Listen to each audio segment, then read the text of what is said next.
morning mga kabombo. So yari naman kita sa bahin sa Barangay Taplan diri sa syudad sang Coronadal. Makaupod nato ng isa sa mga stall owner si Manang Neneng Alcala. Manang, good morning sa imo. Good morning. Oti, kamusta ka mo diri subong kay do gin pauntat anay kay Sabado subong ang plastada sang aton nga adlaw gin pauntat anay ang clearing operation. Ti, kamusta ka mo diri kahapon? Kay kahapon, nag-umpisa na ang clearing operation. Kahapon, ano na kami, nagpangakot na sa amon mga gamit. Hawa na ang amon nga sulod diri. Nagaulat na lang kami sang magbaklasin ng amon nga, ano? Okay, so, Pwesto. ano, Kaya wala pa sila kaabot diri. gaano ka lapad imo nga pwesto? Amon ni mamo. Amot, ano kalapad ni? Lapad-lapad gawa. Ang mo, nabis ang amon nga, ano ma'am. Ginatindungan nga ni ato pa sa tabok ng sapa. Amon ni nga nakuha gid kami.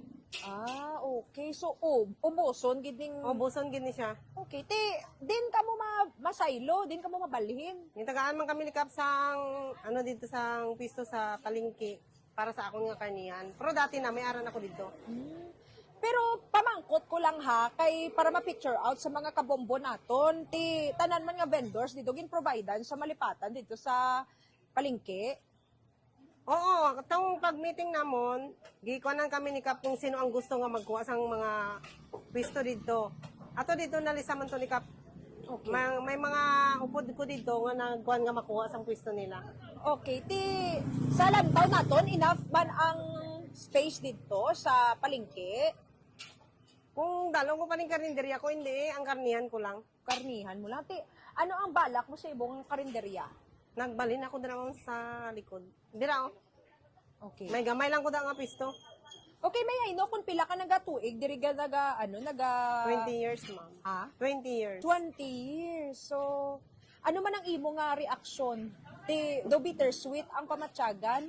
Siyempre, masabo man, pero batunon ta. Kay perdita sa kaso.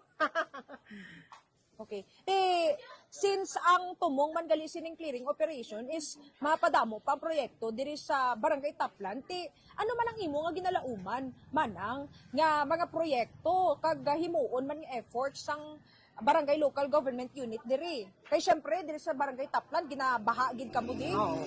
Nagabagin man din pero galaong kami nga tumano ni Kaptan ng tunging panghambal niya dito sa amon.